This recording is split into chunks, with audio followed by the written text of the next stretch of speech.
ikiganiro kizokurikira iki nzobashikiriza ukuntu bubakira inkwavu bivanye n'uburyo umwe wese afise. Ntazogire umuntu n'umwe yitinya ku buryo bwawe ufise buke, nzobabwira ukuntu ushobora kubakira urukwavu ku buryo buke. Ufise uburyo buri hagati na hagati buri moyen, niko nobivuga, nawe nzokwereka ukuntu ushobora kubakira inkwavu zawe kubwo buryo bwawe. Ufise uburyo bwo hejuru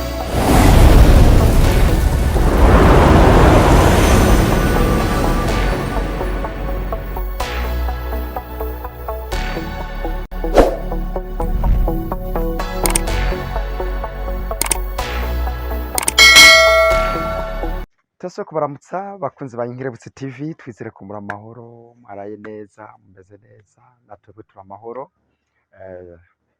Nkuko nari nababwiye mu kiganiro kigira kabiri, iki ni ikiganiro kigira gatatu, tugira tubashikirize rero mbega inkwavu zifungura iki, zirya iki, zirya ibiki, nibyo tugira tubashikirize.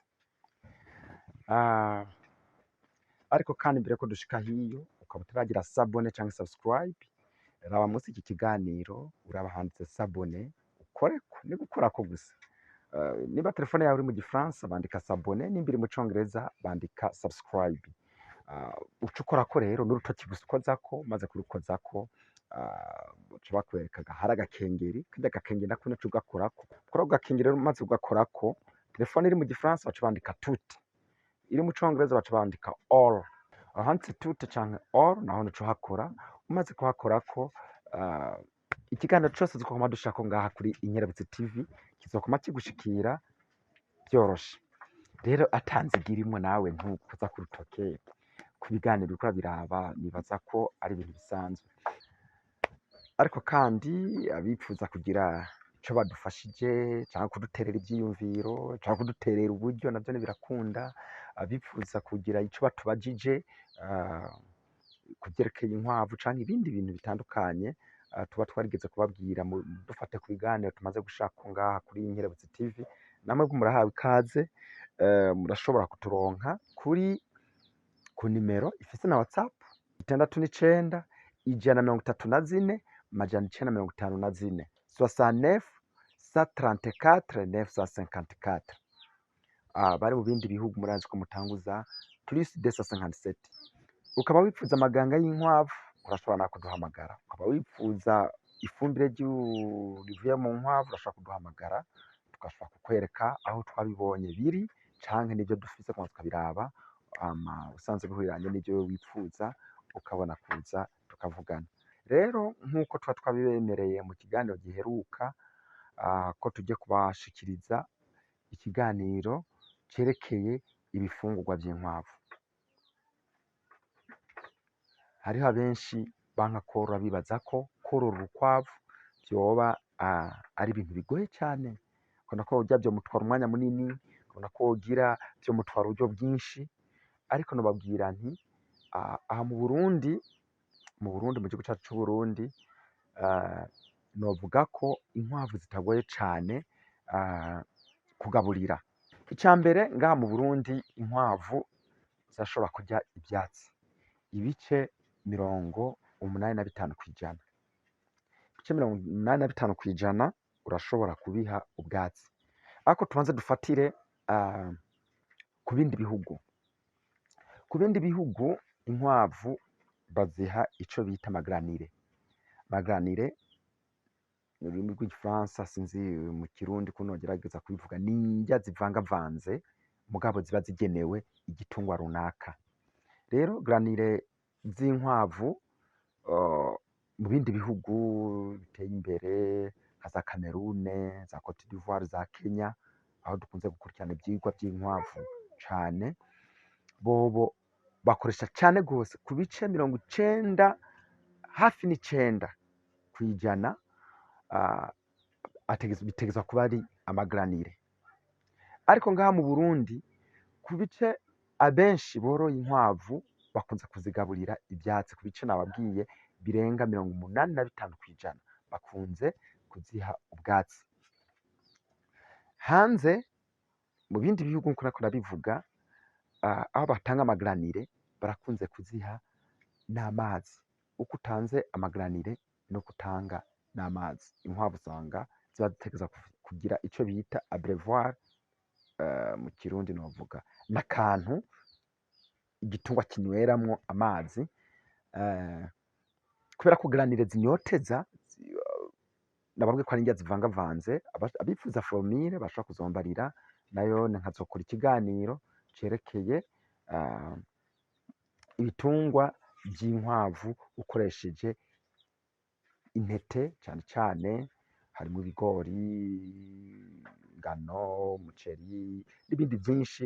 Abavyifuza rero murandika muri commentaire, hama formule noca ndayibaha, noca nkora ikiganiro c'iyo formule ukuntu utegura imfungurwa z'inkwavu, hama ababishoboye bagashobora kuja navyone barabikoresha kuko birafasha, bituma urukwavu rukura n'ingoga, bituma urukwavu rugira ibiro vyinshi cane, kuko nkuko nabibabwiye ngaha mu Burundi ibice birenga 85% tugaburira inkwavu ivyatsi.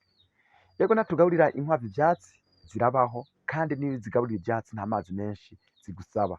Ushaka uraziha amazi canke ukareka, kuko mu vyatsi, birya vyatsi bikiri bitoto, mu vyatsi bikiri bitoto harimwo amazi kandi atari make, arazifasha gutuma zinaganga, hagaca haboneka ya fumbire canke ya miti yica udukoko twonona ibiterwa. Ariko ntibibujijwe ko naho uriko uraziha ivyatsi ushobora nahone kuziha amazi. Ico nico kiganiro tuzogira mu nyuma, c'ukuntu ushobora guhereza inkwavu amazi. Bisaba kuzimenyereza kuko nk'iza Karundi kugira ibone zinyoye amazi zisa nk'izigorana, ariko birasaba kuzimenyereza. Nzobibabwira muri ico kiganiro nitwagishikira, nitwagikora ico gihe, niho nzobabwira neza ukuntu ushobora guhereza amazi inkwavu. Rero kubifuza ubworozi bafise uburyo bubayabaye, ntimwitinye ngo ntimworonka amafaranga yo kugura amagranire. Oya, fata urukwavu rwawe uruzane hama urugaburire ivyatsi. Ubu ngenda babwire ubwoko butatu inkwavu zikunda kurya. Ndashobora kuvuga izina mugabo bivanye naho umuntu aherereye ugasanga ntiduhuje izina ryazo, ariko ico mvuga ukubona ko utakizi uca umbwira, uca uvyandika muri commentaire kugira nzobizane ndabereke kimwe kimwe, ndabereke isanamu y'ico catsi, kugira namwe ushobora kuvuga ati iki catsi iwacu tucita uku. Rero ubwatsi bwa mbere buryohera inkwavu, bwa mbere nobabwira ko ari ubwatsi bita icanda. Icanda ni utwatsi dukunda iyo twakuze cane turakunze kugira utuntu dufatana ku mpuzu, nk'ubu ugasanga uduciyeko ku ruhande twaramaze gusagarara tukiyagura, tukoze ku mpuzu gaca hasigarako utuntu tumeze nk'udushinge dufata ku mpuzu. Utazi icanda urashobora kwandika muri commentaire. Icanda jewe ntaryo nzi, bivanye na region canke akarere uherereyemwo, hama nzogasoroma ndakaza ndakakwereke ushobore ushobore kukamenya. Ego icanda nababwiye ko ari icatsi kiryohera cane inkwavu, na cane cane udukwavu tukiri duto. Udukwavu tukiri duto iyo tugaburira icanda ritarakomarara cane, ritaragumarara, rikiri ritoto, turaryoherwa cane kandi biranadufasha no mu gukura. Ikindi catsi ca kabiri nico bita ikimari. Ikimari nacone ni ciza cane ku nkwavu, nkuko nabibabwiye iyo ubisoromye bikiri bitoto biranafasha ku rukwavu, bigatuma dushobora kunywa y'amazi udashoboye kuruha, kuko nk'abakunze korora inkwavu mu buryo bwa kirundi usanga ziba hasi, murabona nta kuntu ushobora kuziha amazi uterera ngaho uko zikanywa, n'ahatari vyiza. Ariko mu kurinda kuronka uburyo bushimishije urashobora gutangura korora kirundi, korora nk'uko abakera bahora borora. Na ku catsi ca kabiri bita ikimari, icatsi ca gatatu icatsi bita umuyungubira. Umuyungubira nawone ni ivyatsi bifasha inkwavu komera, gukura, navyone mu gihe wowe utanguye umugambi wawe wo korora inkwavu, urashobora kubuhereza inkwavu. Rero urukwavu ruryoherwa iyo uriko uraguza. Nimba uno munsi naruhaye icanda, ejo ndaruhe umuyungubira, hirya y'ejo ndaruhe ikimari, canke kuko urukwavu mu mategeko ni vyiza ko rurya gatatu ku munsi. Iyo wagiye kwahira urashobora gusanga ubwo bwoko mpejeje kuvuga butatu bwose bw'ivyatsi buhari, ni vyiza ko bwahirira rimwe. Rero ko urukwavu mu mategeko rutegerezwa gufungura gatatu ku munsi, mu gitondo ashobora kuruha icanda canke ukaruha ibivanze byose, sasita ukaruha ikimari canke ukaruha ibivanze byose, ku mugoroba ukaruha umuyungubira canke ukaruha ibivanze n'ivyo byose bitatu. Ariko sivyo vyatsi byonyene urukwavu rurya, urashobora kurya ikibingo kirya mwahirira inka, urashobora kuruha urukwavu. Urukwavu kandi nobabwira ko runarya kandi ibi biterwa natwe turya amababi havuyemo isombe vy'imyumbati, ivyo bita isombe canke irara bivanye n'akarere umuntu aherereyemwo. Birya si vyiza kuruha urukwavu, ariko irengarenga uzifise ukabona urafise irengarenga ushoboye kugaburira inkwavu, zihereze zirire, nazone ziraryoherwa. Ivyo bita imikubi canke imishogoro, imikubi n'amababi y'ibiharage, uyafise zihereze zirire, zirafungura neza nta ngorane. Muri ivyo vyose ndiko ndabavuga harimo amababi y'igitoki, naho atari vyiza kuyamenyereza kurya amababi y'igitoki, ariko kandi amababi y'igitoki harimwo n'umuti udasanzwe ku rukwavu, mu kwirinda ingwara, izi ngwara zica mu miyaga ziterwa n'amabakiteri.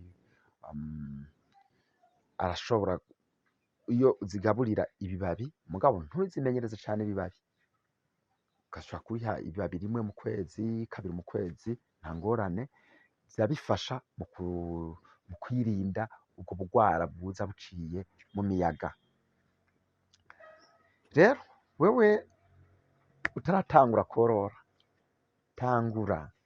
tangura urukwavu rumwe gusa, rushire mu kazu, rushire mu nzu rumwe, ejo uronse andi mafaranga ugure urundi rugira kabiri ushire ngaho, hirya y'ejo uronse andi mafaranga ugure urundi rumwe uterekaho.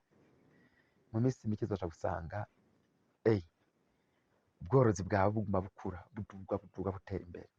Kandi wabitangura muri ako karere uherereyemwo uri wenyene, n'abandi bantu bazoza kuza baraja kukurabirako, nibaza kukurabirako wumve ko aribo bazotangura kwinjiza amafaranga, kuko bazoja kugushorera, bazoja kugurira iwawe, bazoja kuraba ukuntu wubatse. Mvuze kubaka, ikiganiro kizokurikira iki, nzobashikiriza ukuntu bubakira inkwavu bivanye n'uburyo umwe wese afise. Ntazogire umuntu n'umwe yitinya, ku buryo bwawe ufise buke, nzobabwira ukuntu ushobora kubakira urukwavu ku buryo buke.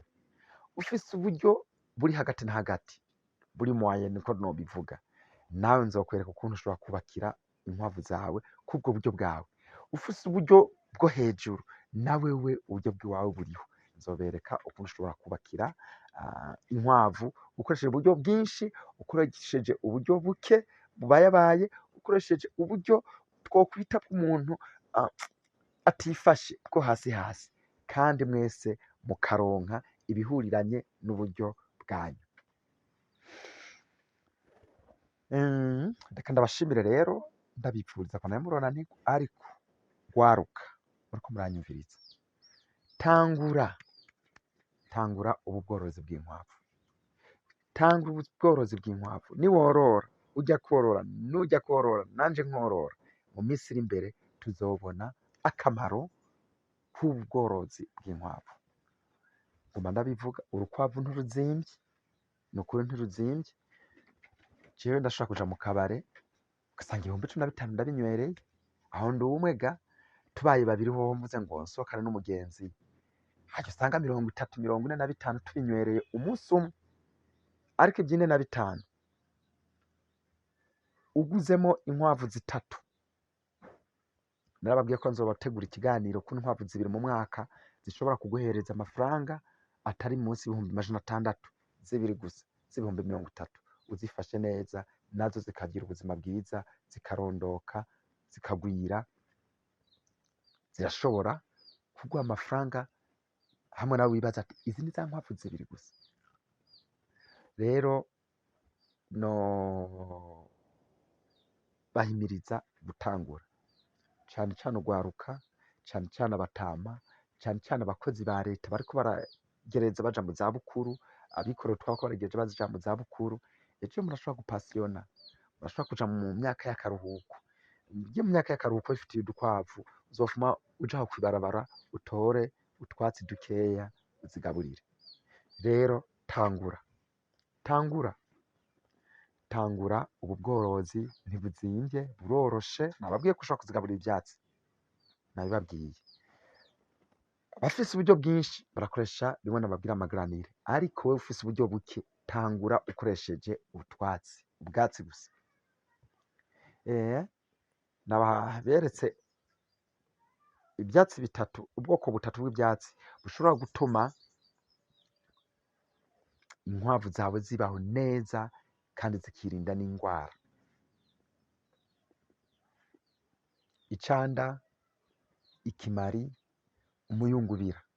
Hariho n'ibindi vyatsi vyinshi nkuko nabivuze inkwavu zirya, ariko wowe aho uherereye ukaba ubona icanda rihari, ukabona umuyungubira uhari, ukabona ikimari gihari, zihereze.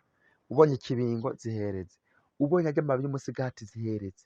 Ufise amarengarenga, zihereze. Ufise imishogoro, ibi vyatsi, izi mboga natwe dufungura, imisoma, zihereze zirire. Kiretse isombe banza ureke. Hariho n'ikindi catsi kizira ku rukwavu, ntuzozihe icatsi bita inteza. Inteza ni mbi ku rukwavu, nzobabwira igituma ari mbi. Nzokora ikiganiro caco, ikiganiro cerekeye inteza, icatsi bita inteza. Utakizi nyandikira muri commentaire, nzokora ikiganiro ndabereke ivyo vyatsi vyarivyo, hanyuma mushobore korora, mworore, zibe nyinshi, zigwire. Hama igihe kimwe muzombarira. Hakaba haje ushaka kutubaza, turafise telefone ifise na WhatsApp, ni 69 134 954 69 134 954. Reka tubasezere tubifuza kwandanya muroranirwa, tubifuza gutangura uwo mugambi twese tuze tubona mu minsi iri imbere twaravujije inkwavu ku bwinshi, inyama itadusuzugura. Murazi ko ikiro c'inyama kiguma kiduka ku mwanya, ariko wifitiye agakwavu ushobora gufata agakwavu nawe ukagafungura, abana bakamererwa neza, nkuko nababwiye ko biri mu tumaro twinshi nadondaguye mu kiganiro ca mbere. Rero ukaba utararaba ikiganiro ca mbere n'ica kabiri, raba muri description, urabemwo, ugura muri description uca ubona ibindi biganiro twacishije kuri urubuga rwacu vyerekeye inkwavu. Ukaba nawe uri umworozi w'inkwavu, nawe ntiwitinye kuduhamagara, turashobora gukoresha ikiganiro nawe uri kure. Turashobora kugukoresha ikiganiro uri kure dukoresheje ubuhinga bwa none. Murazi ko ibintu vyarateye imbere, tugakorana hama tugahereza abandi bakumviriza ico kintu wewe warushije abandi, kugira nabo bishobora kubaha inguvu zo gutangura. Turabashimiye cane rero, ahasigaye naho ubutaha, bye bye.